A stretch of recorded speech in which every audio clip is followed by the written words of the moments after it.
বাংলাদেশের সরকারি প্রশাসনের ইতিহাসে আজকের এই দিনটি একটি বিশেষ অধ্যায় হিসেবে চিরকাল লেখা থাকবে। দেশের কোটি কোটি মানুষের সংসারে যে সরকারি চাকুরিজীবীরা প্রতিদিন নিরলসভাবে কাজ করে যাচ্ছেন, তাদের জীবন ও জীবিকার সঙ্গে সরাসরি সম্পর্কিত একটি অত্যন্ত গুরুত্বপূর্ণ ও প্রতীক্ষিত সিদ্ধান্ত আজ চূড়ান্ত হয়েছে। দীর্ঘ প্রতীক্ষা, অনিশ্চয়তা ও হতাশার যে কষ্টকর অধ্যায় পার হয়ে আজ দেশের ২২ লক্ষেরও বেশি সরকারি চাকুরিজীবী একটি নতুন সূর্যোদয়ের সামনে দাঁড়িয়ে আছেন। সেই সূর্যোদয়ের নাম নবম জাতীয় পে স্কেল। আজ রাজধানী ঢাকার অতিথি ভবনে সরকারের সর্বোচ্চ নীতি নির্ধারণী পর্যায়ের এক অত্যন্ত গুরুত্বপূর্ণ রুদ্ধদ্বার বৈঠকে এই নবম জাতীয় পে স্কেল আনুষ্ঠানিকভাবে ও চূড়ান্তভাবে অনুমোদন পেয়েছে।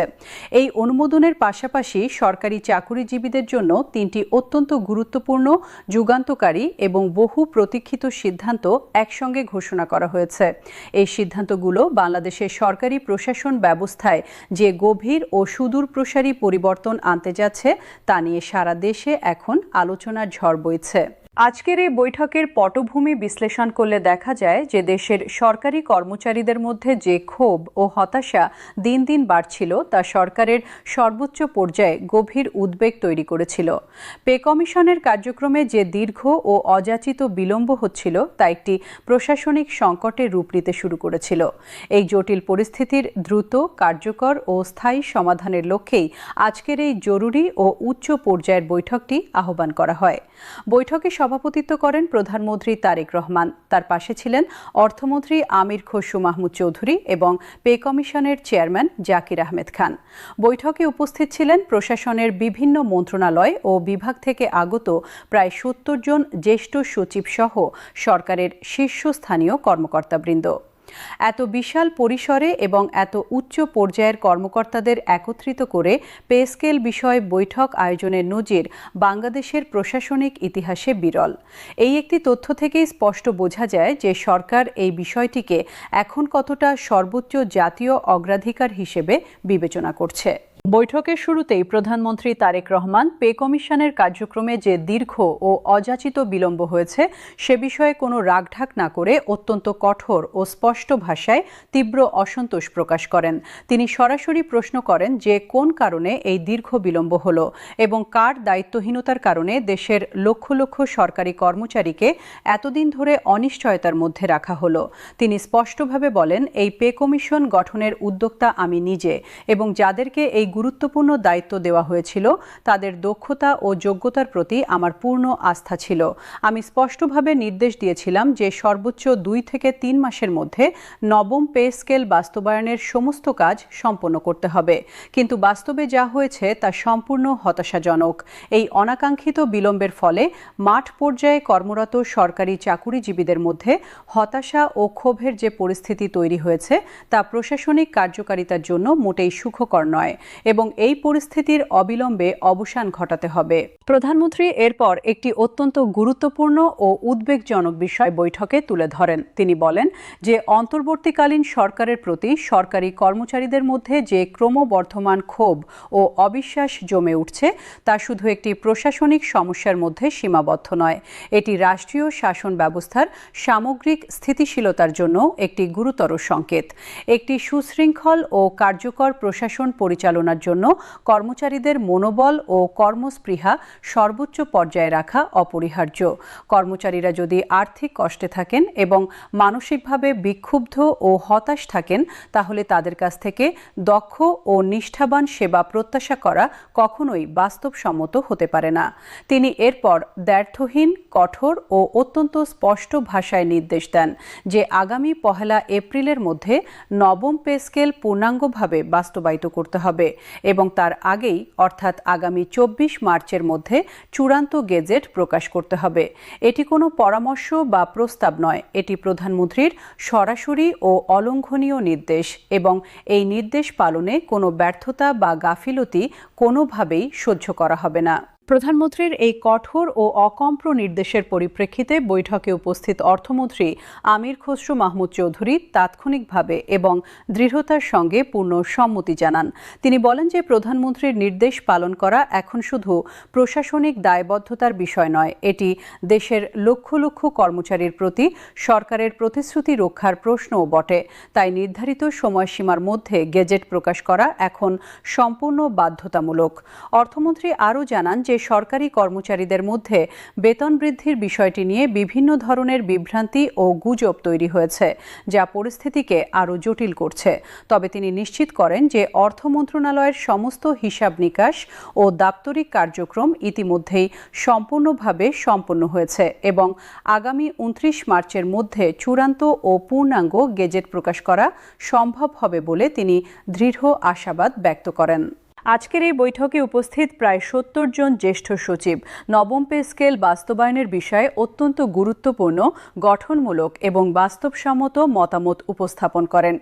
দেশের প্রশাসনিক ব্যবস্থার এই সবচেয়ে অভিজ্ঞ কর্মকর্তারা সম্মিলিতভাবে বলেন যে একটি জাতীয় বেতন স্কেল পরিবর্তন করা জটিল হলেও 2 থেকে 3 মাসের বেশি সময় নেওয়া কোনোভাবেই যুক্তিসঙ্গত নয়। তারা জানান যে অন্তর্বর্তীকালীন সরকার গত জুলাই মাসে পে কমিশন গঠন করেছিল এবং কমিশনকে সর্বোচ্চ 6 মাসের সময় দেওয়া হয়েছিল, কিন্তু তারা আশা রেখেছিলেন যে 3 মাসের মধ্যেই গেজেট প্রকাশ হবে। এতদিন পরেও কাজ শেষ না হওয়ায় পে কমিশনকে এখন কঠোর জবাবদিহিতার মুখোমুখি হতে হচ্ছে। সচিবরা সরকারি কর্মচারীদের বর্তমান অর্থনৈতিক পরিস্থিতির একটি উদ্বেগজনক ও বাস্তব চিত্র বৈঠকে তুলে ধরেন। তারা বলেন যে দেশের সরকারি কর্মচারীরা বর্তমানে ক্রমবর্ধমান বেতন বৈষম্য ও লাগামহীন মুদ্রাস্ফীতির দ্বিমুখী চাপে পিষ্ট হচ্ছেন। নিত্য প্রয়োজনীয় পণ্যের মূল্য যেভাবে ঊর্ধ্বমুখী হচ্ছে, বাড়ি ভাড়া যেভাবে আকাশচুম্বী হয়েছে এবং শিক্ষা ও চিকিৎসার ব্যয় যেভাবে বাড়ছে, তার সঙ্গে তাল মিলিয়ে চলা অনেক কর্মচারীর পক্ষেই ক্রমশ অসাধ্য হয়ে পড়ছে। হাজার হাজার সরকারি পরিবার ঋণের ভারে জর্জরিত হয়ে পড়ছেন। মাসের শেষে সংসার চালাতে গিয়ে চরম আর্থিক কষ্টের মুখোমুখি হচ্ছেন। এই মানবিক ও অর্থনৈতিক সংকট থেকে কর্মচারীদের বের করে আনতে হলে যত দ্রুত সম্ভব নতুন বেতন কাঠামো কার্যকর করাটাই এখন একমাত্র কার্যকর সমাধান। কর্মচারীদের অর্থনৈতিক সক্ষমতা বৃদ্ধি করে এবং নবম পে স্কেলের আওতায় সব ধরনের সুযোগ সুবিধা নিশ্চিত করে প্রশাসনকে গতিশীল ও কার্যকর রাখাটাই এখন সর্বোচ্চ অগ্রাধিকার। প্রধানমন্ত্রী তারেক রহমান বৈঠকে সরকারি চাকুরিজীবীদের পক্ষে অত্যন্ত দৃঢ় ও আন্তরিক ভাষায় তার অবস্থান তুলে ধরেন। তিনি বলেন যে এই দেশের সরকারি কর্মচারীরা এই রাষ্ট্রের প্রশাসনিক মেরুদণ্ড। তাদের পরিশ্রম ও নিষ্ঠার উপরেই দেশের সামগ্রিক উন্নয়ন ও অগ্রগতি নির্ভরশীল। এই শ্রেণীর মানুষদের আর কোনোভাবেই অবহেলা বা অমর্যাদা করা সহ্য করা হবে না। তিনি গুরুত্বপূর্ণ পরিসংখ্যান তুলে ধরে জানান যে বাংলাদেশের মোট সরকারি চাকুরিজীবীর মধ্যে কমপক্ষে 1/3 হলেন নিম্ন আয়ের কর্মচারী, যারা প্রতি মাসে অত্যন্ত কষ্টে সংসার চালাচ্ছেন। এই বিশাল জনগোষ্ঠীর আর্থিক নিরাপত্তা নিশ্চিত করা এবং তাদের জীবনমান উন্নত করা সরকারের সবচেয়ে গুরুত্বপূর্ণ নৈতিক ও রাষ্ট্রীয় দায়িত্ব। প্রধানমন্ত্রীর সামনের রাজনৈতিক পরিপ্রেক্ষিত স্পষ্টভাবে তুলে ধরেন। তিনি বলেন যে দেশে অদূর ভবিষ্যতে জাতীয় নির্বাচন অনুষ্ঠিত হবে এবং নির্বাচনের আগেই পে স্কেল সংক্রান্ত সমস্ত কাজ সম্পূর্ণ করে একটি পূর্ণাঙ্গ গেজেট প্রকাশ করাটাই এখন পে কমিশনের সর্বোচ্চ লক্ষ্য হওয়া উচিত। কারণ নির্বাচনকালীন সময়ে পে স্কেল নিয়ে কোনো অসন্তোষ থাকলে কর্মচারীদের মাঝে অস্থিরতা তৈরি হতে পারে, যা নির্বাচনের সুষ্ঠু পরিবেশকে ক্ষতিগ্রস্ত করতে পারে। এবার জেনে নেওয়া যাক আজকের এই ঐতিহাসিক বৈঠক থেকে ঘোষিত 3টি যুগান্তকারী সিদ্ধান্তের বিস্তারিত বিবরণ, যা দেশের প্রতিটি সরকারি চাকুরিজীবীর জীবনে একটি নতুন ও আশাব্যঞ্জক পরিবর্তনের সূচনা করতে যাচ্ছে। প্রথম সিদ্ধান্তটি হল দীর্ঘ 1 দশকেরও বেশি সময় ধরে বন্ধ থাকা সিলেকশন গ্রেড ও টাইম স্কেল পুনরায় চালু করার ঐতিহাসিক ঘোষণা। 2015 সালে অষ্টম পে স্কেল প্রবর্তনের সময় কোনো যুক্তিসঙ্গত ব্যাখ্যা ছাড়াই এই দুটি অত্যন্ত অত্যন্ত গুরুত্বপূর্ণ সুবিধা হঠাৎ বাতিল করে দেওয়া হয়েছিল। সেই থেকে হাজার হাজার সরকারি কর্মচারী এই সুবিধা থেকে বঞ্চিত হয়ে বেতন বৈষম্যের নিদারুণ শিকার হয়ে আসছেন। বিশেষ করে যেসব কর্মচারী দীর্ঘ বছর ধরে একই পদে কর্মরত কিন্তু পদোন্নতি পাননি, তাদের জন্য এই সুবিধার অনুপস্থিতি ছিল অত্যন্ত বেদনাদায়ক। আজকের বৈঠকে পে কমিশনের চেয়ারম্যান জাকির আহমেদ খান এই বিষয়টির বিস্তারিত যৌক্তিকতা তুলে ধরেন। তিনি বলেন যে নতুন পে স্কেলে কর্মচারীদের মূল বেতন বাড়ানো হলেও উচ্চ পদের কর্মকর্তাদের সঙ্গে নিম্ন ও মধ্যম স্তরের কর্মচারীদের বেতনের যে বিশাল ব্যবধান রয়েছে তা সিলেকশন গ্রেড ও টাইম স্কেল পুনরুদ্ধার না করলে কোনোভাবেই দূর করা সম্ভব নয়, বরং এই বৈষম্য আরও বাড়তে থাকবে। তার এই বক্তব্যের প্রেক্ষিতে প্রধানমন্ত্রী তাৎক্ষণিকভাবে নির্দেশ দেন যে আগামী মার্চে প্রকাশিতব্য গেজেটে সিলেকশন গ্রেড ও টাইম স্কেল পুনর্বহালের বিষয়টি অবশ্যই সুস্পষ্টভাবে অন্তর্ভুক্ত করতে হবে। দীর্ঘ এক দশকেরও বেশি সময় পর এই সুবিধা দুটি ফিরে পাওয়ার এই ঘোষণা সারা দেশের সরকারি কর্মচারীদের মধ্যে ব্যাপক আনন্দ ও উৎসাহের পরিবেশ তৈরি করেছে। বিশেষ করে যেসব কর্মচারী দীর্ঘ বছর ধরে পদোন্নতি বঞ্চিত হয়েছেন এবং একই পদে আটকে থেকে কর্মজীবনের মূল্যবান সময় হারিয়েছেন, তারা এখন উল্লেখযোগ্য আর্থিক সুবিধা পাবেন এবং তাদের কর্মজীবনে নতুন গতি ও অনুপ্রেরণা সঞ্চারিত হবে। দ্বিতীয় সিদ্ধান্তটি বাংলাদেশের সরকারি প্রশাসনের কাঠামোগত সংস্কারের ক্ষেত্রে একটি ঐতিহাসিক ও সাহসী পদক্ষেপ হিসেবে চিহ্নিত হবে। এই সিদ্ধান্তটি হল গ্রেড কাঠামোয় একটি আমূল পরিবর্তন আনার ঘোষণা। বর্তমানে বিদ্যমান 20টি গ্রেডের পরিবর্তে মাত্র 14টি গ্রেড রাখার সিদ্ধান্ত চূড়ান্তভাবে গ্রহণ করা হয়েছে। প্রধানমন্ত্রী ও পে কমিশনের মধ্যে একটি গভীর ও বিস্তারিত আলোচনার পর এই দূরদর্শী সিদ্ধান্তটি নেওয়া হয়। প্রধানমন্ত্রী এ প্রসঙ্গে বলেন যে সরকারি কর্মচারীরা শুধু বেতন বৈষম্যেরই নয়, পদোন্নতি বৈষম্যেরও দীর্ঘদিনের শিকার। বছরের পর বছর একই পদে ও গ্রেডে আটকে থেকে বহু যোগ্য ও পরিশ্রমী কর্মচারী তাদের কর্মজীবনের সবচেয়ে মূল্যবান সময় নষ্ট করেছেন। এই পরিস্থিতির কার্যকর সমাধানের জন্য গ্রেড কাঠামোকে সহজ, স্বচ্ছ ও ন্যায্য করতে হবে। 20টির পরিবর্তে 14টি গ্রেড রাখা হলে পদোন্নতির সুযোগ উল্লেখযোগ্যভাবে বাড়বে। কর্মচারীরা দ্রুত উচ্চতর পদে যেতে পারবেন, তাদের সামাজিক মর্যাদা বৃদ্ধি পাবে এবং কর্মক্ষেত্রে নতুন উদ্দীপনা ও অনুপ্রেরণা তৈরি হবে। বাংলাদেশের সরকারি প্রশাসনে এটি হবে এ যাবৎকালের সবচেয়ে বড় ও সাহসী কাঠামোগত সংস্কার, যা প্রশাসনকে আরও গতিশীল, দক্ষ ও কার্যকর করে তুলবে এবং দীর্ঘমেয়াদে দেশের জনসেবার মানকে নতুন উচ্চতায় নিয়ে যাবে। তৃতীয় ও সমানভাবে গুরুত্বপূর্ণ সিদ্ধান্তটি হল সরকারি চাকুরিজীবীদের বাড়ি ভাড়া ভাতা ও চিকিৎসা ভাতায় আমূল ও যুগোপযোগী পরিবর্তন আনার ঘোষণা। এই দুটি ভাতার পরিমাণ দীর্ঘদিন ধরে বাস্তব জীবনের ব্যয়ের তুলনায় সম্পূর্ণ অপর্যাপ্ত ছিল এবং কর্মচারীরা বারবার এগুলো বৃদ্ধির দাবি জানিয়ে আসছিলেন। আজকের বৈঠকে সর্বসম্মতিক্রমে সিদ্ধান্ত হয়েছে যে বর্তমান বাজার পরিস্থিতি ও জীবনযাত্রার ব্যয়ের সঙ্গে সামঞ্জস্য রেখে বাড়ি ভাড়া ভাতা মূল বেতনের 70% নির্ধারণ করা হবে।